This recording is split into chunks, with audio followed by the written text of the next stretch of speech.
Llega la hora de la verdad para pensar y analizar las noticias de Colombia y el mundo. La hora de la verdad en la red de Radio Red RCN con Fernando Londoño Hoyos.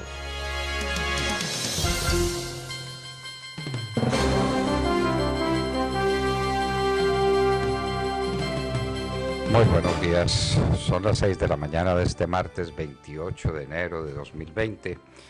Esta es la hora de la verdad y estos temas y asuntos que trataremos en la grata compañía de ustedes durante las próximas horas. Noticia de especialísima importancia para Colombia, arreglada la economía colombiana. Ayer se reunieron en el Teatro Colón el gobierno y los gremios y arreglaron la economía. Ahora sí se crearán los empleos que no se habían creado, ahora sí se harán las exportaciones que no habíamos podido hacer, ahora sí, ya quedó resuelto. Yo no sé por qué no se habían reunido antes. Eso me parece una omisión imperdonable. Quedó arreglada la economía colombiana. Queridos amigos, esa es la noticia del día. Ahora sí habrá empleo, ahora sí habrá exportaciones, ahora todo será bonanza. Es cosa de reunirse en el Teatro Colón y tomar esas decisiones. Mientras tanto, sigue la crisis económica mundial. Una lástima que no los hubiéramos invitado al Colón también y hubiéramos arreglado el problema. Caen las bolsas, cae el petróleo, la economía china en graves aprietos. Ya no se sabe cuántos casos hay. Cada cifra que se dé es una cifra que queda desbordada por la realidad. En China ya no están aisladas 40 millones de personas, sino 60 millones de personas. 60 millones de personas. Dicen que están avanzando, en la China dicen que están avanzando en una vacuna contra este virus atroz, el coronavirus, que tiene en jaque al mundo entero. En Colombia hay un caso en estudio, parece que son 2, pero aquí no hay tecnología para saber si tienen coronavirus o no tienen coronavirus. Entonces hay que mandar las muestras a los Estados Unidos para que desde allá nos digan. Estamos bien en materia de tecnología médica. El juicio a Donald Trump, lo que ocurrió ayer, nos lo contará en vivo Cristina Londoño desde los Estados Unidos. La rifa de ministerios y la embajada en Washington también, de paso, pero la rifa de ministerios de la que habla Gabriel Santos y que tiene ya adherentes entre miembros del Centro Democrático, porque ahora se habla de ministerios de Cambio Radical, de ministerios de la U. La señora Dilian Francisca Toro parece segura ministra de Salud. Se arregló la salud en Colombia también. No sé si lo discutieron ayer en el Colón, hubiera sido cosa también de arreglar ese problemita. Guaidó en España y en el mundo. Venezuela está en una verdadera catástrofe. Hablaremos con Antonio Ledesma, exalcalde de Caracas, líder de la oposición venezolana. La Corte y el fiscal. Un cruce de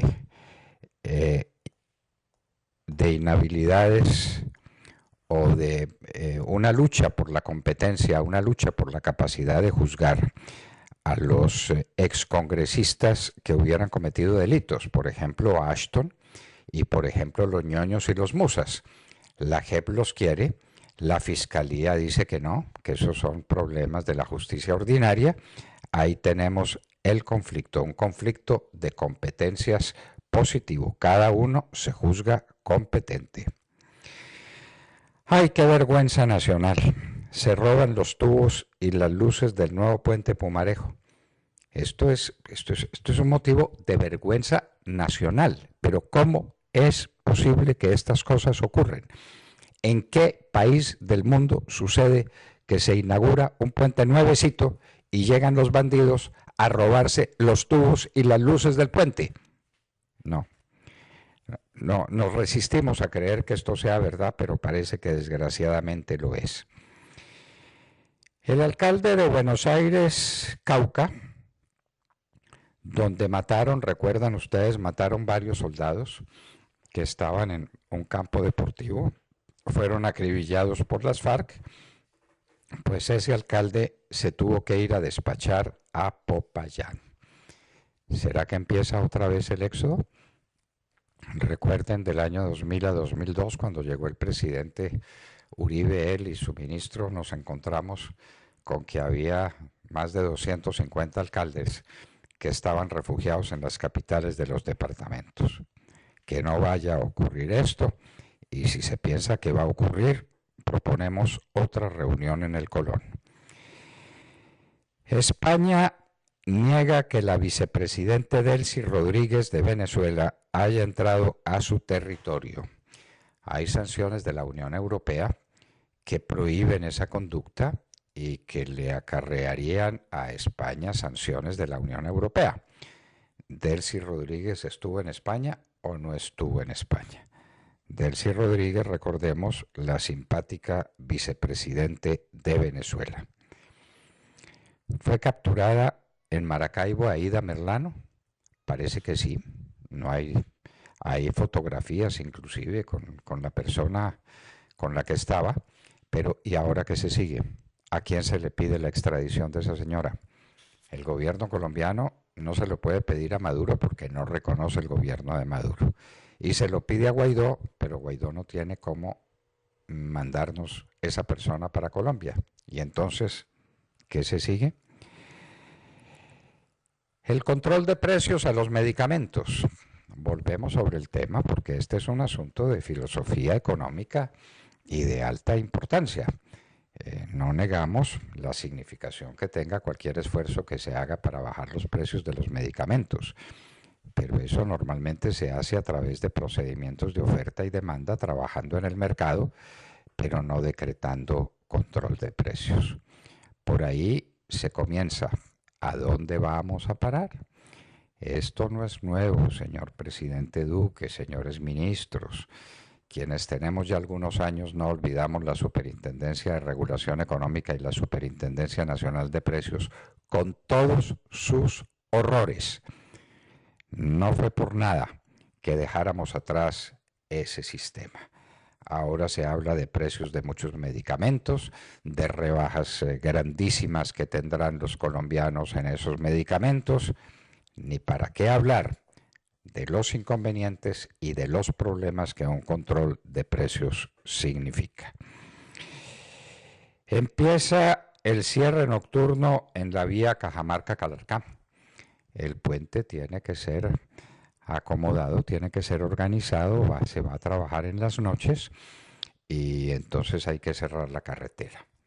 Recuerden, el puente y la carretera la iba a entregar Germán Vargas Lleras como vicepresidente de Juan Manuel Santos.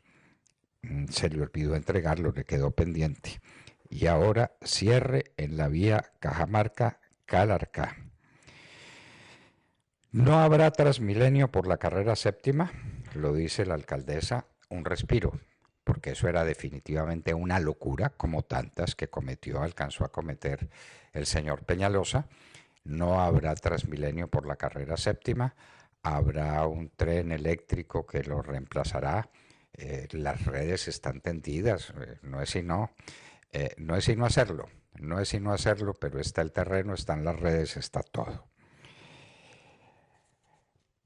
Asesinado líder social en norte de Santander, ni para qué hablar de esta desventura.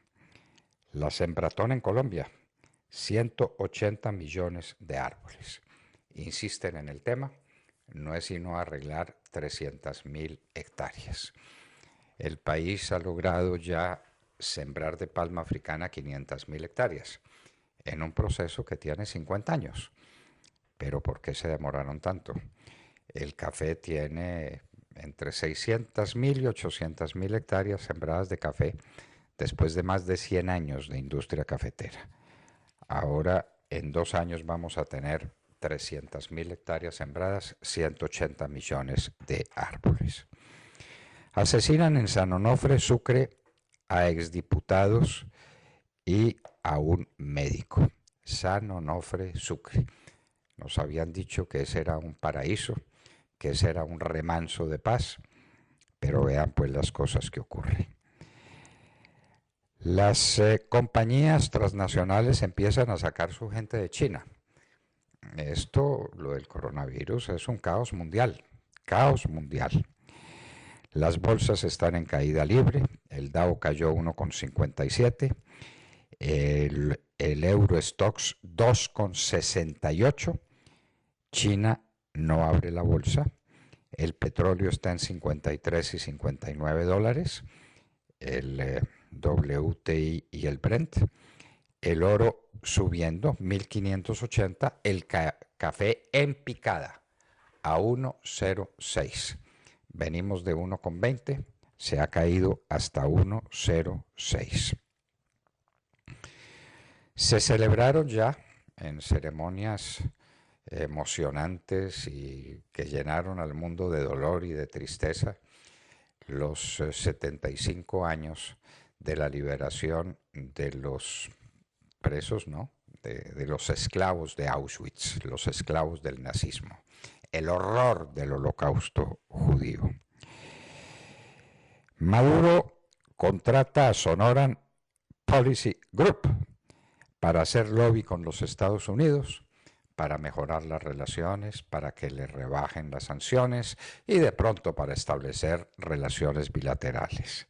Lobby. El contrato vale $12,5 millones. ISIS, la organización terrorista islámica, anuncia ataques contra Israel para sabotear el plan de paz de Trump. Mientras tanto, un general de la Guardia Revolucionaria iraní, el que la comanda, Hossein Salami, amenaza atacar a generales de los Estados Unidos e Israel si continúa la amenaza contra generales iraníes. Recuerden ustedes la muerte del general, del jefe del terrorismo iraní por parte de los Estados Unidos. Hubo nuevo ataque contra la embajada de los Estados Unidos en Irak, causó un herido y fue derribado por talibanes el avión de los Estados Unidos, ya confirmado por los talibanes y confirmado por el gobierno de los Estados Unidos. Y hoy en la historia contaremos la muy triste de la Biblioteca de Alejandría, un esfuerzo colosal de la gente de Alejandro Magno por llevar la cultura griega a todos los confines del imperio persa. Cómo se creó, cómo se constituyó en el más grande monumento a la cultura de la antigüedad y cómo se dejó caer y finalmente hasta su ruina última. Dicen que en un día como hoy, en el año 391, imposible ubicarlo en un día. Fue un largo y triste proceso, el de la decadencia de la Biblioteca de Alejandría. De todo esto y de mucho más hablaremos con ustedes en las próximas horas en La Hora de la Verdad. Y los invitamos a seguirnos a través de la señal de audio en alta calidad en TuneIn, en donde nos encuentran como La Hora de la Verdad. También los invitamos a sintonizarnos en los diales 710 AM en Medellín, 1200 AM en Cali y 970 AM en Bogotá. Y recuerden que estamos presentes en nuestra cuenta de Twitter, @Hora de la Verdad. A través de esta cuenta pueden seguir el minuto a minuto de nuestras emisiones. Los invitamos también a seguir nuestra transmisión a través de Facebook Live, con nuestra señal en vivo y todo el contenido de nuestras emisiones que está disponible también en nuestro canal en YouTube. También tenemos cuenta en Instagram, ahí estamos compartiendo historias, videos, imágenes y todos los acontecimientos del país. En Instagram, síganos como @La Hora de la Verdad Oficial. Y no olviden visitar nuestra página de internet www.lahoradelaverdad.com.co, en donde pueden sintonizarnos y compartir sus opiniones a través del chat.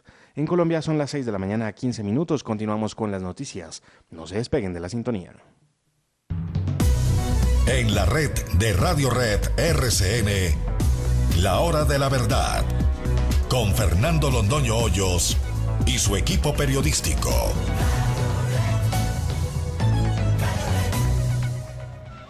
Bellas canciones mexicanas y sus lindas rancheras, pero aquí la tenemos hoy cantando música española tan hermosa como estas Dos Cruces de Carmelo Larrea. Con esta canción tan linda, con esta voz privilegiada, desde los Estados Unidos saludemos la mañana, Cristina Londoño. Hola papi, muy buenos días y muy buenos días a todos aquí en Estados Unidos. Bueno, el titular sigue siendo el juicio político contra el presidente Trump. Se ha complicado ayer y todo por un libro de John Bolton, el ex asesor de seguridad nacional del presidente Trump. Salió en desgracia de la Casa Blanca, salió peleado con él. Y es que el New York Times filtra un manuscrito de su libro, El cuarto en que ocurrió, una memoria de la Casa Blanca. ¿Qué dice esta filtración de este manuscrito? Bueno, que según Bolton, Trump condicionó la ayuda a Ucrania a cambio de que ese país anunciara que estaba investigando a los Biden y que realizara una investigación de los Biden. Se ha sabido que Bolton llamó este tipo de negociación una transacción de drogas y por eso salió en malos términos de la Casa Blanca. El presidente Trump y otros republicanos lo están llamando traidor, un apuñalador por la espalda, textualmente, que lo único que quiere hacer es vender libros. Pero ayer por la tarde, en su juicio político, Alan Dershowitz, el defensor del presidente, mencionó el caso Bolton, que hasta el momento no había sido mencionado, diciendo que nada en las revelaciones de Bolton, aun si fueran ciertas, ameritarían que un presidente sea destituido. Los republicanos cada vez más se dice que quieren oír de él. Se necesita 4 republicanos que voten a favor de testigos para que los testigos sean incluidos en el juicio, y ya hay quienes hablan de al menos 3, y estos 3 están diciendo que han tenido conversaciones con otros republicanos para que voten a favor de que se incluyan a los testigos y que se llame por lo menos a John Bolton a declarar. Parte de la defensa del presidente ha dicho que no hay testigos de primera mano, que el caso de los fiscales de la Cámara de Representantes se basa en dimes y diretes, y Bolton pues sería el primer testigo de primera mano. Otras, las otras bases de la defensa del presidente es que Trump no cometió ningún crimen, que los otros presidentes que fueron sometidos a procesos de destitución habían cometido crímenes ante la ley, y que el abuso del poder y la obstrucción del Congreso no son crímenes, que a la hora de la obstrucción la Cámara es la que tiene que llegar al Senado en las reglas del impeachment con toda la evidencia, y que la Cámara no pidió órdenes judiciales para que estos testigos fueran a declarar. Entonces básicamente están diciendo los senadores en la Cámara de Representantes no hicieron su trabajo, ahora quieren que nosotros lo hagamos por ellos. Y por otro lado están tratando de justificar que el presidente Trump hubiera querido investigar a los Biden, diciendo Hunter Biden era un joven de no muchas luces, no era un empresario que se destacara por nada, y acaba siendo pagado en Ucrania por una compañía de gas en Ucrania unos $50,000 al mes, un salario que solo se gana un futbolista americano, y entonces se acaba ganando esto. Y además en el momento en que su papá era vicepresidente de los Estados Unidos. Entonces dicen que el presidente Trump sí estaba justificado en la investigación de corrupción de los Biden, porque los Biden estaban haciendo negocios o movidas cuestionables en Ucrania, aunque esto ya hay otros medios que lo han desestimado, pero simplemente están diciendo que Biden es relevante para el caso y llamarlo a testificar sería relevante. ¿Por qué se empieza a manejar todo esto? Bueno, porque ahora con la posibilidad de que venga John Bolton a declarar en el juicio, pues se negocia la posibilidad de que sea de los republicanos de decir, ok, un testigo por otro. Nosotros le damos a los demócratas a Hunter Biden o a los Biden, y ustedes nos dan a nosotros a John Bolton, nosotros les damos a Hunter Biden, haciendo el cálculo de que un testimonio de Biden sería potencialmente dañino para los demócratas.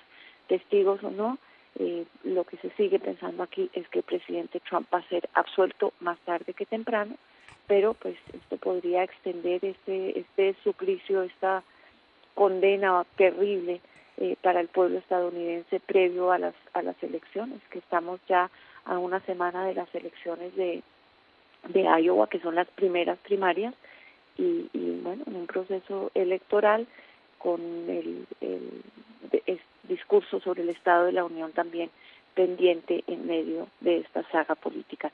Es lo que tengo por el momento. Ahora regreso contigo al estudio, Capi, que tengan muy buenos días y muy buenos días a todos. Ese tema del hijo de Biden es un tema delicadísimo, ¿no? Todos están de acuerdo en que se trata de una persona de muy cortas luces y de muy escasas ejecutorias. No tiene ningún valor como ejecutivo, ni como pensador, ni como nada.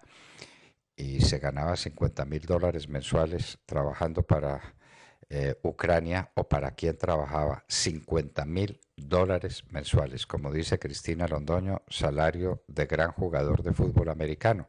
Eso no se lo gana nadie en los Estados Unidos, $50,000 mensuales. En todo caso, el proceso sigue. Se mantienen todas las molestias imaginables y la discusión ahora es si se admiten o no testigos, entre ellos John Bolton, que tengo que decirlo, no me gusta como persona que fue parte de un consejo de ministros, que un ministro amenace con salir a contar todo lo que se decía en la intimidad de un consejo de ministros. Lo que sea público, que se publique, y para eso están las actas. Pero salir con revelaciones privadas de conversaciones privadas en consejos de ministros parece a todas luces, cuando menos, una deslealtad. Sergio Gel. Doctor Londoño, muy buenos días para usted, para todos nuestros oyentes. El país puede amanecer tranquilo. El problema del desempleo se resolverá. El problema de la economía se resolverá, o mejor, quedó resuelto. Todo esto ayer en el Teatro Colón en Bogotá, en donde el presidente de la República, Iván Duque, se reunió con 110 gremios de 22 sectores y firmaron los pactos por el crecimiento. Con estos, el gobierno y el sector productivo colombiano esperan aumentar la productividad del país en 57 billones de pesos a 2022, generar 1.1 millones de empleos, es decir, 1.100.000 nuevos empleos, y lograr el incremento de las exportaciones en 10.000 millones de dólares. Ya con esto, yo creo, doctor Londoño, que la cosa queda resuelta, el país puede amanecer tranquilo. Lo que faltaba era voluntad, lo que faltaba era que se sentaran todos los sectores, como se sentaron ayer, a firmar este pacto, que es la segunda fase, el segundo de los pactos que se firma en el gobierno. Dicen, frente a los avances reportados de la primera fase que se firmó el año pasado, que pues ya se han ejecutado 315, más de 500 acciones, que ya se han cumplido las metas de 315 de ellas, que se han registrado muchísimos avances en muchos sectores, que el sector de la construcción ya logró un 99% de cumplimiento de sus metas del pacto anterior, y bueno, así muchos sectores reportan avances. Lo que pasa es que, doctor Londoño y estimados oyentes, los resultados simplemente no se ven, y no se ven porque evidentemente el problema de la economía colombiana es estructural y no se resuelve a punta de firma de pactos como el que se ha logrado ayer. Bueno, ayer fueron 10 los pactos, los acuerdos que se firmaron con estos 110 gremios, con estos 22 sectores.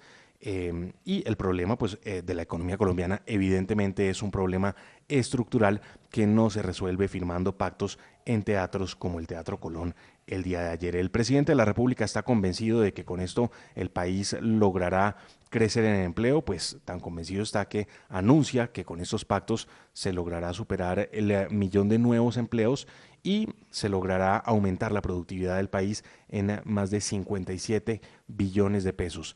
Bueno, ante esto se pregunta uno, ¿y entonces qué faltaba? Faltaba era voluntad, faltaba era reunir a todos los empresarios, a todo el sector productivo del país en un mismo escenario con el presidente de la República para firmar unos compromisos y lograr así el crecimiento.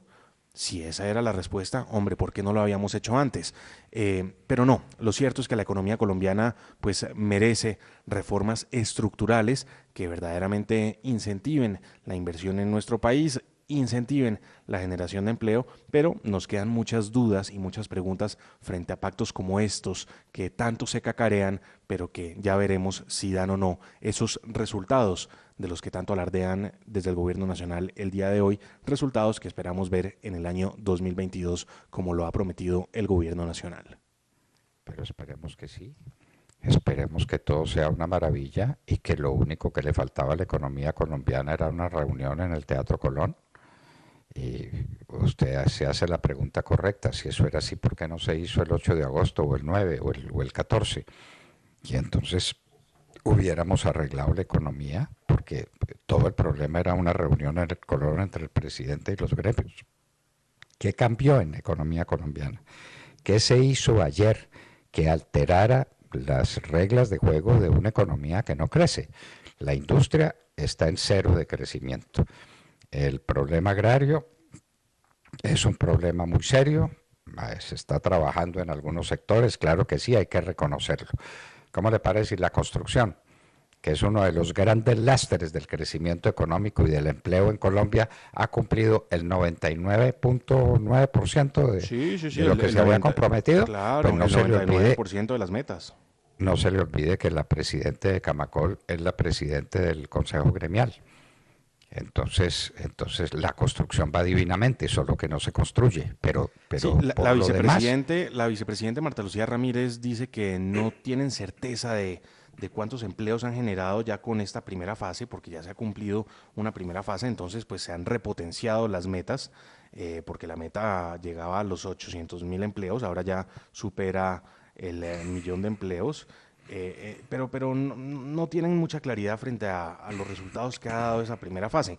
Esperemos que para 2022 ya tengan muy bien las cifras y bueno, tienen 2 años para lograr llegar a ellas. El DANE dice que todos los meses crece el desempleo, que el desempleo juvenil está por el orden del 20%. Luego olvídese de los pactos anteriores. Pensemos en este pacto y concedamos el beneficio de la duda. Pero ¿qué más queremos? Sino que crezca la economía colombiana y que esto sea esa maravilla, que se multipliquen las exportaciones en 10.000 millones de dólares. Exportaciones industriales, seguro. La industria no está creciendo. La verdad es que la industria no está creciendo. Son las cifras del DANE, no son apreciaciones nuestras. El crecimiento industrial de Colombia es lamentable. Pero entonces ahora sí va a crecer y va a exportar 10.000 millones de dólares, se va a cuadrar la balanza comercial, se va a combatir o a destruir o a acabar con el déficit en cuenta corriente del país. Una maravilla, Sergio, una maravilla. Ya, quedó resuelto. Mire, nuevos sectores que se suman, el de frutas, el de los lácteos, el sector farmacéutico, el acuícola, el energético, el de caña, el sector minero, el de infraestructura, el de hidrocarburos y el de palma. Ya quedó resuelto. Listo, todos se sumaron y entonces todos están listos y todos van a crear empleos. No es sino contratar a la gente. ¿Y qué la ponen a hacer? Pues no se sabe. Y si la van a contratar ahora, ¿por qué no la habían contratado antes? Se pregunta uno. ¿Por qué se necesita reunión en el Colón y pacto para hacer una cosa que podían hacer? ¿Era que no la querían hacer? ¿No les daba la gana?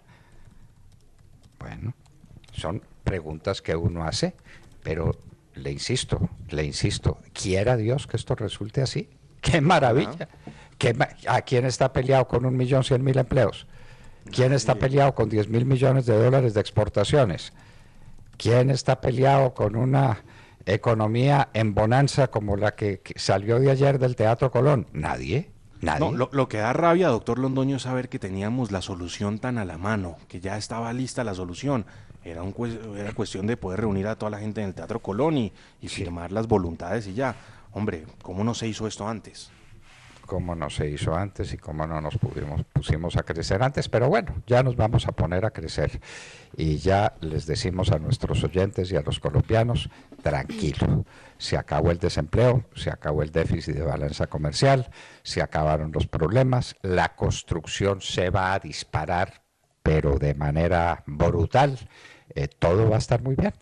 Maravilloso, maravilloso. Aplaudimos la reunión del Teatro Colón, una reunión milagrosa. No sabemos que esos milagros económicos existan.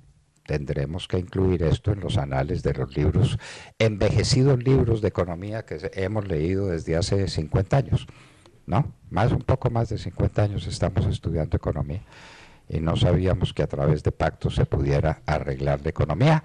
pero ya lo vamos a aprender, lo vamos a estudiar, lo vamos a aplaudir y vamos a ser los primeros defensores de ese pacto milagroso que ayer arregló la economía colombiana. Tatiana Guerrero. Buenos días, doctor Fernando, compañeros, ya toda nuestra querida audiencia. El caos por el coronavirus en el mundo. La Comisión Nacional de Sanidad de China dio a conocer que en las últimas 24 horas han fallecido 25 personas más en esa nación y el total de víctimas mortales alcanza los 106 casos en todo el país. Además, el número de casos confirmados es de 4.515 casos. Entre los enfermos, 515 se encuentran en estado grave. El número de casos sospechosos roza los 7.000, mientras que se mantiene en observación a casi 45.000 personas. En Hong Kong, el gobierno recomendó a sus funcionarios a que hagan teletrabajo desde casa y le recomendó a las empresas privadas que adopten también esta medida. Mientras tanto, el Tíbet se mantiene como la única provincia donde no se ha informado de casos por coronavirus. La Comisión de Sanidad manifestó que el coronavirus es similar en un 85% al que en 2003 desencadenó la epidemia de SARS, que mató a casi 800 personas en todo el mundo y con varios síntomas similares al de esta enfermedad. Mientras tanto, la Organización Mundial de la Salud elevó a alta la amenaza internacional de la epidemia. En todo el mundo, después de que se haya detectado el primer caso en Alemania, ya son una decena de países a los que se ha extendido la infección, con un total más de 40 infectados. Lo que llama la atención del caso de Alemania es que la persona no tuvo contacto con China. Estados Unidos, Japón y Francia, además Marruecos, preparan la evacuación de sus ciudadanos atrapados en Wuhan después de que el jueves pasado entrara en vigor una cuarentena que mantiene aislada a 46 millones de personas. En Colombia ya son 2 los casos por posible contagio de coronavirus. El primero fue el de la ciudad de Cali, donde el alcalde de esa ciudad, Jorge Iván Ospina, confirmó que están investigando un posible caso. Ahora el turno es para Bogotá. Estas personas se encuentran en observación y las pruebas que se le ha realizado se enviarán a Estados Unidos para que se descarte la enfermedad. Sí, señores, no contamos con la tecnología y no tendríamos que hacer frente a esta crisis. En Filipinas, una familia colombiana se encuentra en cuarentena. Mientras esto sucede, la economía mundial se encuentra en crisis. Los sectores de turismo, bancario, energético son entre los más golpeados. El petróleo el día de ayer cae con fuerza. El barril del crudo Brent, el de referencia en Europa, bajó solo casi 3% y marcó su precio mínimo en 3 meses por debajo de los $59, frente a los casi 65 a los que se vendía hace una semana. El golpe encajado por el mercado petróleo afecta también a las divisas de algunos países productores como Rusia o México. Los gastos de consumo, especialmente y transporte y diversión, recordemos que China adoptó medidas y cerró varios atractivos turísticos, han caído en un 10% y según la agencia Standard & Poor's, el crecimiento del PIB en China podría quedar mermado alrededor de 1,2 puntos. Bueno, y usted menciona a México entre los países que sufrirían con la crisis petrolera. Ponga también a Colombia. Listo, doctor. Ya lo sumamos a la lista. Por eso, y calcúlele sobre 800.000 barriles que estamos produciendo, $6 menos por barril. Mal contado son $5 millones diarios. Es decir, son 1.800 millones de dólares en el año. Bueno, vamos a necesitar otra reunión en el Colón, al parecer. De Marco. Doctor Fernando, compañeros de la mesa, oyentes de la Hora de la Verdad, muy buenos días. Donde sí vamos a necesitar otra reunión, y no sé si en el Colón, es en el Congreso de la República. Pues recuerden ustedes que en el mes de diciembre del año 2017, en medio de los trámites de leyes y actos legislativos para cumplir con el acuerdo firmado con los terroristas de las FARC, se produjo una de las derrotas más importantes en el Congreso en contra de Juan Manuel Santos y la guerrilla, al hundirse el acto legislativo que creaba las 16 curules que llamaron para la paz. Y es que para aquel momento, a pesar de toda la mermelada, no alcanzaron los votos necesarios para aprobar ese acto legislativo. Así fue aquella plenaria en la cual vivimos esto como si fuera una final del fútbol mundial que tenía en vilo a todo el Congreso de la República. Faltan 15 segundos, en 15 segundos se cierra. Favor despejar el pasillo, por favor. Falta uno todavía. Falta uno. Se ha cerrado el registro. automáticamente, señor secretario, anuncie el resultado. Sí, señor presidente, el resultado según el registro electrónico es el siguiente. Por el sí, 49 votos electrónicos, un voto manual del senador Gelén, 50 por el sí y 7 por el no. No se cumplen los requisitos que se da a la Constitución. Esto ocurrió en el mes de diciembre del año 2017. El gobierno Santos, en cabeza de su ministro en aquel entonces del Interior, Guillermo Rivera, comenzó una dura tarea jurídica para demostrar que los votos de la plenaria del Senado sí habían sido lo suficientes y que el proyecto había sido aprobado. Pero para fortuna de la seguridad jurídica, tanto la Corte Constitucional como el Consejo de Estado se pronunciaron sobre los recursos interpuestos y confirmaron que la iniciativa no había superado su último debate. Sin embargo, el año pasado se presentaron otros recursos jurídicos por parte de miembros del partido de la U, entre ellos algunos derechos de petición que le pedían al presidente del Congreso, oigan ustedes muy bien, al senador Lidio García, que revocara o echara para atrás el acto administrativo que certificó en diciembre de 2017 que las curules habían sido hundidas por la falta de votos. Pero luego, durante el gobierno del presidente Iván Duque, se intentó revivir sin éxito, como quedó demostrado con estas declaraciones del comisionado de paz, Miguel Ceballos, esas famosas curules para la paz. Otro tema importantísimo, las curules de las víctimas. Las 16 curules establecidas en el acuerdo de paz. El presidente nos dio la instrucción y será presentado en su oportunidad muy pronto el proyecto de reforma constitucional para la asignación de las 16 curules para las víctimas. Eso es un anuncio concreto y es algo que había solicitado la sociedad. Claramente ese proyecto no le gusta a los que tanto quieren las curules para la paz, porque es un proyecto que cambia sustancialmente a lo que ellos pretendían. Esta idea de revocar el acto administrativo sería lo que conocemos, doctor Fernando, en Derecho, como una acción de lesividad, que consiste en que la entidad que profirió el acto administrativo demande su propio acto.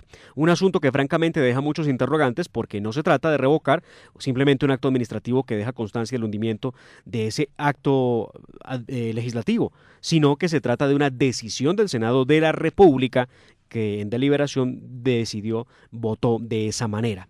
De acuerdo con el diario El Tiempo, el día de hoy el senador Lidio García se reunió con magistrados y exmagistrados de altas cortes a quienes consultó la viabilidad jurídica de esa idea. Finalmente, según el diario El Tiempo, el presidente del Congreso habría tomado la decisión de revocar ese acto administrativo de hace 2 años y ordenar que el proyecto siga con su trámite, es decir, que sea enviado a la presidencia de la República para que sea revisado jurídicamente y obviamente se dé la promulgación. Ya veremos si esta idea resulta cierta en el afán de darle otra posibilidad a las FARC de tener 16 curules más, esta vez en la Cámara de Representantes, porque al momento no han dicho los amigos de la paz porque esas curules entonces no se le entregan a las niñas de la Corporación Rosa Blanca, a las víctimas de las FARC de otras organizaciones, a los hombres de la fuerza pública víctimas del terrorismo y a los ciudadanos que sufrieron las consecuencias de su guerra terrorista durante más de 50 años. Bueno, entonces otra vez pues las famosas curules, y esta vez a través de un procedimiento judicial el más extraño que hayamos oído nunca. A través de un derecho de petición, ¿cómo le parece? En eso andamos en Colombia. Tata Castro. Muy buenos días a todos. La selección Colombia Sub-23 de fútbol obtuvo ayer un importante triunfo sobre Venezuela y el objetivo de llegar a los Olímpicos de Tokio continúa vivo en este preolímpico suramericano que se está jugando en Armenia y Pereira. El equipo dirigido por Arturo Reyes dio vuelta al marcador y se impuso 2-1 en el encuentro correspondiente a la penúltima jornada del Grupo A, que define cuáles 2 selecciones avanzarán a la fase final que entregará los 2 cupos para las justas olímpicas. El gol que abrió el marcador fue de los venezolanos. Cuando todo parecía que se iban al descanso en 0, apareció el jugador Jan Hurtado para poner a Venezuela arriba, pero poco duró la alegría venezolana. 2 minutos más tarde, Nicolás Benedetti envió un pase a Carrascal, que solo necesitó empujarla y de esta manera empatar el encuentro e ir más tranquilos a descansar. Ya en la segunda parte, Colombia mejoró en posesión y confianza. En el minuto 71 llegó el tanto del triunfo gracias a Eduard Atuesta. La selección cafetera aguantó hasta el final los ataques de Venezuela, que sabía que la derrota los dejaba sin posibilidades. Nuestra selección logró su segunda victoria y ocupa el segundo lugar del grupo con 6 puntos, los mismos que Chile, que es tercero, selección con la cual se enfrentan el jueves 30 a las 8:30 de la noche, partido que definirá el destino de ambas selecciones. El ganador avanzará a la fase final. Si hay empate, avanza Colombia. Por otra parte, Argentina venció ayer a Ecuador por la mínima diferencia y con 9 puntos ya se clasificó a la fase final. Los argentinos se enfrentarán el jueves a Venezuela, que no tiene opciones. Más adelante en nuestra sección deportiva ampliaremos esta y otras noticias, porque se viene una final adelantada, doctor Londoño, en el Abierto de Australia. Djokovic frente a Federer. Hágame el favor. Bueno, y en un minuto estaremos, señores, con el exalcalde de Caracas, líder de la oposición venezolana, Antonio Ledesma. En un minuto. Son las 6 de la mañana, 43 minutos. Sigan con nosotros. Esta es la hora de la verdad.